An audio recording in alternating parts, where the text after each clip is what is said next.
on pense avoir tout essayé. On pense, disiez-vous, on pense.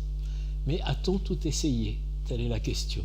Souvent, dans la discussion conflictuelle, l'un parle, l'autre lui répond. Mais quand on est dans le conflit, on s'oppose et chacun cherche surtout à faire passer son argument, à avoir raison. C'est légitime. Mais ce type de discussion peut entraîner le blocage, ou le silence, ou la rupture. En quoi la médiation est différente? Eh bien, c'est tout simplement parce qu'on ne parle pas à son ennemi, ou à son adversaire, ou à celui avec qui on n'est pas d'accord. On va parler à quelqu'un d'autre, un tiers extérieur, de bonne volonté. Et le médiateur, par définition, il est là pour écouter et comprendre. Donc, il va vous renvoyer, si je comprends bien pour vous, le rapport qui a été fait n'était pas correct et il y a eu des erreurs d'orthographe. Et alors, vous avez perdu un client, c'est ça? Et la personne sera satisfaite d'être entendue et comprise. Et elle fera exactement la même chose avec l'autre, qui dira par exemple, moi j'étais très fatigué ce jour-là, j'ai dû rester jusqu'à 21h la veille, et après j'ai dû m'occuper de mes enfants en rentrant. Donc effectivement, ça m'a échappé, mais c'est pas de ma faute. On m'avait obligé à rester là la veille. Et le médiateur renverra comme un miroir les bonnes raisons de chacun. Alors là, ça met les gens en confiance. Et cet être qui comprend l'un et qui comprend l'autre va progressivement jouer le rôle d'un traducteur du français en français. Il va passer de l'un à l'autre et il va vérifier que chacun, au lieu simplement de raconter son propre drame ou ses propres points difficiles, ait entendu et compris, même s'il n'est pas d'accord, ce qui s'est passé pour l'autre.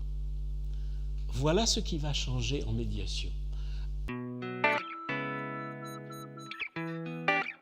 Les étapes de la médiation, effectivement, il y a de la méthode. J'ai commencé à vous décrire ces étapes. Ce qu'on peut peut-être ajouter, c'est que le conflit est plus complexe que cela. Souvent, on prête des intentions à l'autre. On a des croyances. On se dit, c'est un beau salaud parce qu'il a fait ça, alors que peut-être il a fait ça pour d'autres raisons. Donc, il va y avoir en introduction souvent 2 règles de communication. Le respect de l'autre. Quand on s'emporte dans le conflit, on a envie de dire « vous êtes malhonnête, c'est dégueulasse ce que vous avez fait, salaud !»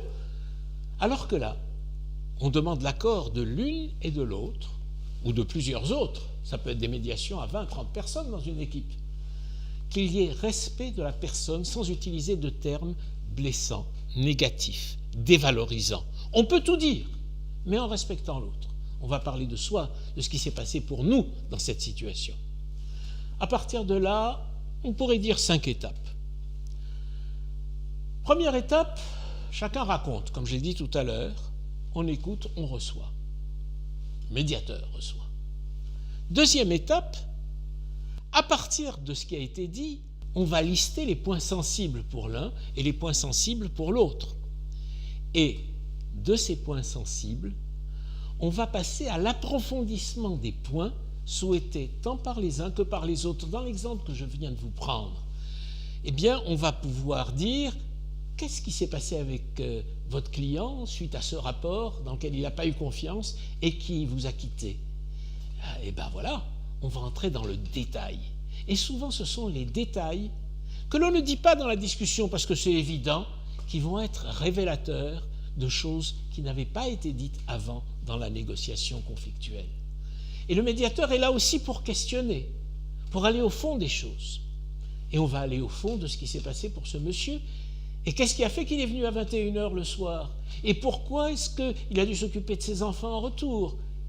Et s'il y a d'autres points, comme par exemple sa rémunération, ça émergera. Il dira de toutes les façons pour ce que je suis payé. Ah bon? On développe. C'est-à-dire que progressivement, chacun va entrer dans le monde de l'autre. Et la troisième étape sera celle de la reconnaissance réciproque. C'est-à-dire que ce ne sera pas que le médiateur qui dise « je comprends vos bonnes raisons ou ce qui s'est passé pour vous ou votre émotion ». C'est que chacun puisse dire à l'autre « je ne suis pas d'accord avec vous ». Pas de problème. On garde le désaccord, Mais je comprends que pour vous, ça c'était important. Si vous arrivez à franchir cette étape de compréhension réciproque entre parties, en leur posant des questions, vous pouvez passer à la 4e. Compte tenu des besoins que vous aviez identifiés de l'un, de réparation par exemple, de la perte qu'il a eue auprès de ce client, du temps dont a besoin ce monsieur ou du fait de ne pas travailler jusqu'à 21h, on va passer à la recherche des pistes de solutions. Et là, c'est le remue-ménage. C'est l'ouverture à l'imagination et on va essayer, je dis dans la 4e étape, d'imaginer toutes les solutions possibles. J'insiste sur toutes, parce qu'on ne les trouve jamais toutes en fait. Mais je dirais le maximum qui est dans l'imaginaire de ces personnes. Alors, ça pourrait être que l'on va embaucher quelqu'un d'autre, ça pourrait être que l'on va avoir une garde pour les enfants, ça pourrait être qu'on va faire une nouvelle offre au client, ça pourrait être que la personne qui a commis les erreurs dans le rapport écrive elle-même en disant au client de bien vouloir l'excuser pour telle et telle raison, peu importe. Bonnes idées, mauvaises idées, quand on les a toutes, on a un choix infiniment plus grand pour arriver à choisir. Nous passons à la 5e et dernière étape, le choix parmi toutes les solutions trouvées et qui puissent convenir à l'un et à l'autre.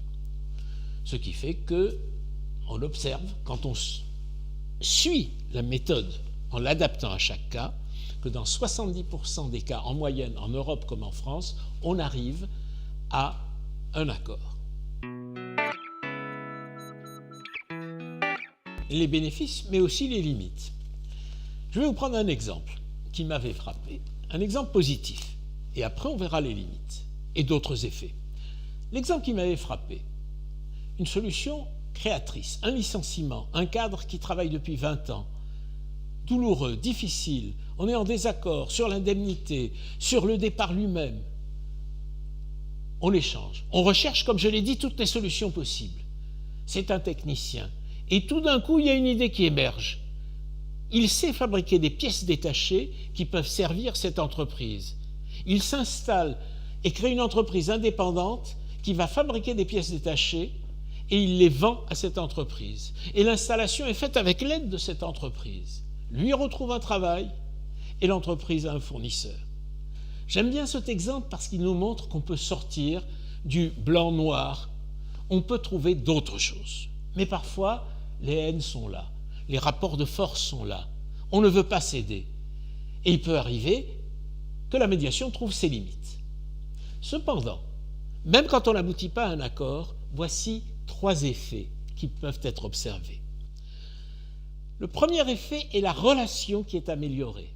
C'est-à-dire qu'à force de parler et d'échanger, même si on n'arrive pas à se mettre d'accord, on comprend mieux ce qui s'est passé pour l'un et pour l'autre. À l'intérieur d'une entreprise, la solution sera peut-être de ne pas travailler ensemble. On va changer de service. Mais on se sépare en comprenant ce qui fait qu'on se sépare. Les difficultés pour l'un et pour l'autre. Donc, sur la relation. Et en médiation, vous avez ça dans toutes les situations où des gens ont à vivre ensemble. La famille, médiation familiale, couple, parents-enfants, succession. Vous l'avez dans le voisinage, vous l'avez à l'intérieur de l'entreprise, vous l'avez dans l'école. Deuxième effet, en dehors de la relation améliorée, la créativité de solutions est possible. Alors que devant un tribunal, par exemple, on juge selon la loi, c'est ou ça ou ça. Alors que là, on arrive parfois à 10 solutions. Troisièmement, l'équité. C'est-à-dire qu'à force d'échanger, et c'est le travail du médiateur, de bien vérifier que chacun est d'accord avec cette solution ou celle-là, qu'il trouve entre eux un équilibre. Et là, on peut sortir en étant plus satisfait, peut-être pas totalement satisfait, mais on a une solution qui a été choisie et non une solution subie.